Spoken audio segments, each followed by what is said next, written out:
I feel miserable and powerless, this man says. I have never experienced anything like it. Authorities say this is the biggest police operation in Munich in a decade. The entire transport system in the city is shut down. This is the second attack in Germany in less than a week. And I think the atmosphere 1 year ago and today is totally different.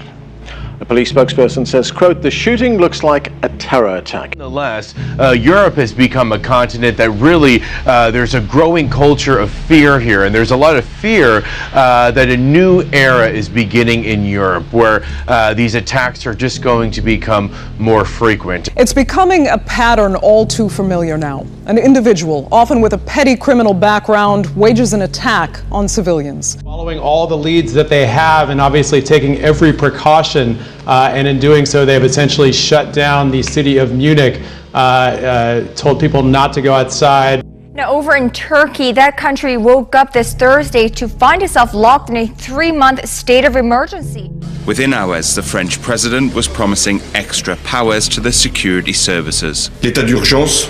A state of emergency will be proclaimed, which means that certain public places will be closed, traffic can be stopped, and searches ordered throughout France. They say, across the world, there's a temptation to take a major security turn, if you could call it that way, and a security turn that, would curb other freedoms. But human rights groups and lawyers say that people's freedoms are being abused. The state of emergency worries me, mainly because I see it as a questioning of democracy and of fundamental rights. So far, the powers have been extended 3 times, with the French president promising to use everything to fight terrorism. The state of emergency is starting to feel like the new normal. It's funny, I don't know why I'm going to say this. I'm actually working with somebody, and because I'm personally interested in this, and I mean, it's going to sound, weird that, TMZ, we talk about privacy issues all the time, because there are zones of privacy. And this is something that Congress is getting involved in. And I know this because I'm kind of working too with some of them, because they're wondering, with technology and all the things that go on in the world, where is privacy in the world? Where is it now? And the fact that people are allowed to have phones in the gym, but these phones all have cameras, it's just one of the elements of this new world order. Teachers at an all-female school in Sydney have been told to stop referring to their students as girls, ladies or women. A leading Sydney girls' school is being investigated for political correctness. The Daily Telegraph is reporting today. Teachers at Cheltenham Girls High have been told to stop calling the students girls, ladies or women. Instead, they have to use gender-neutral terms, I guess, like, good morning humans, female humans. News Corp reports that teachers were told they would be breaking the law and considered homophobic if they didn't support the decision. Honestly, this is taking PC to the being politically correct, to the absolute ridiculous. How can you teach a classroom, what doesn't actually happen in the real world? For me, language is something that there's a problem when it is used. It goes to motive. If it's used in a discriminatory manner, then we have a problem. But using words like girls, I call all my friends guys, crew, gang. Do you know what I mean? I'm not speaking them as though a crew or they're a gang. I just think it's ridiculous, and it's laughing in the face of what happens in the real world. Yeah. Completely. I mean, I'm all for gender equality, and I think it's great that it starts in school, that you shouldn't, at a girls' school, they should be taught you're not a second-class citizen and you shouldn't feel put in a little box because you're a girl. But that doesn't mean that you don't acknowledge the fact that you are female, and using words like women, ladies, girls, whatever, I mean, that's just a biological description. That's not a negative. What we should be saying to girls is it's okay that you're a woman. We don't have to pretend you're not a woman. Gender-neutral looks are all the rage at many fashion brands, and it seems this isn't a trend. Unisex may be here to stay. Let's start with how quickly unisex fashion has caught on lately. Tell us some of the bigger brands now embracing this look. Really big brands. Zara has is going into its 2nd season with its unisex or gender-free or genderless or ungendered, whatever word you want to use with it. Some smaller brands, Bethnals out of London, Dr. Denim out of Sweden. This really is a global phenomenon, by the way.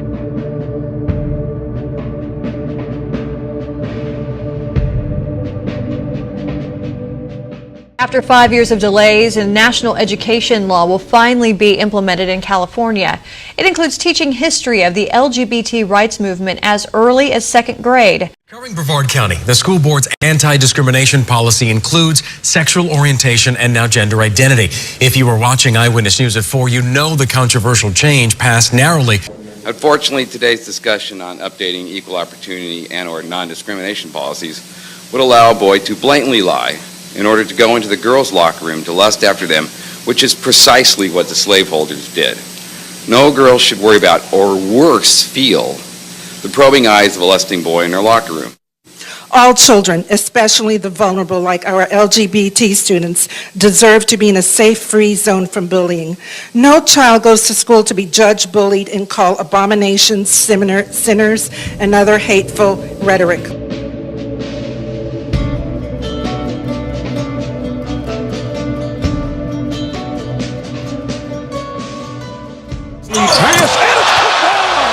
The NBA's All-Star Weekend brings the best in basketball and can bring the host city upwards of $100 million in business. But next year, it won't be in Charlotte. In a statement, the NBA said, "We do not believe we could successfully host our All-Star festivities in the climate created by HB2. Governor Pat McCrory signed the law in March. It blocks certain protections for LGBT people and mandates which public restrooms transgender people can use. Today, the governor stood firm. In any decision I make, I pick common sense values to protect our children in our schools over money. It affects everybody, not just downtown city, but the gas station, the convenience stores, everything down here. We lost business because of it.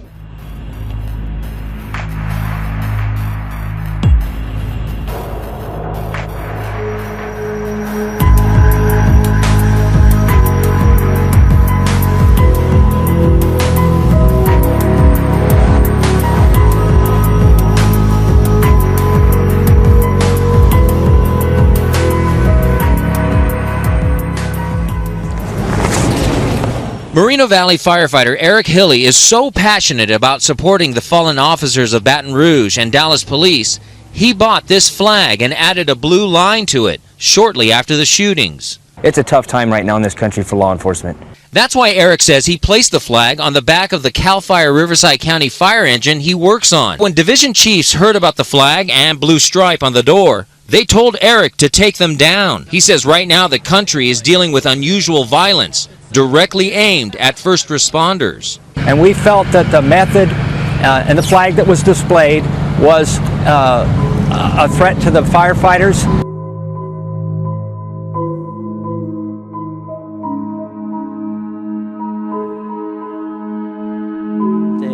They ask questions that sound a little bit like science fiction, but many of them are becoming science fact very quickly.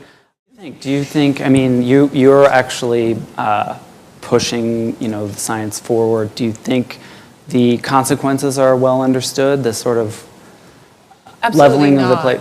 Yeah, I don't think we understand. I mean, luckily for us, we sort of sidestep in regenerative medicine. We get a chance to sidestep this issue for a little while longer because it's still a bit of a hypothetical question. Can we grow body parts that are...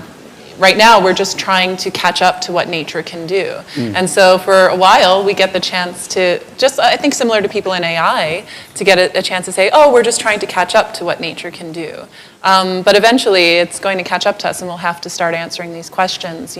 Do we want to enhance and do more than what nature can do? It turns out that the really intelligent people are the only ones who actually get the boost. And suddenly there is kind of a superpower that you could have just for a small few. That would be really remarkable. It would be contra everything we've learned so far, but it would be remarkable and it might change the conversation somewhat.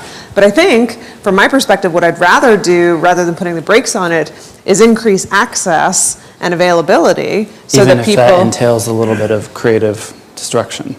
Well, why would it cause creative destruction? Now, one of the things that I have learned about Hillary Clinton is that one of her heroes, her mentors, was Saul Alinsky. And her senior thesis was about Saul Alinsky. This was someone that she greatly admired and that affected all of her philosophies subsequently. Now, interestingly enough, let me tell you something about Saul Alinsky. He wrote a book called Rules for Radicals. On the dedication page, it acknowledges Lucifer, the original radical who gained his own kingdom. Now think about that. This is a nation where our founding document, the Declaration of Independence, talks about certain inalienable rights that come from our Creator. This is a nation where our Pledge of Allegiance says we are one nation under God. This is a nation.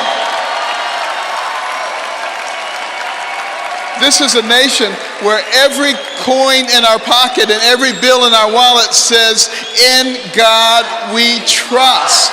The secular progressive agenda is antithetical to the principles of the founding of this nation.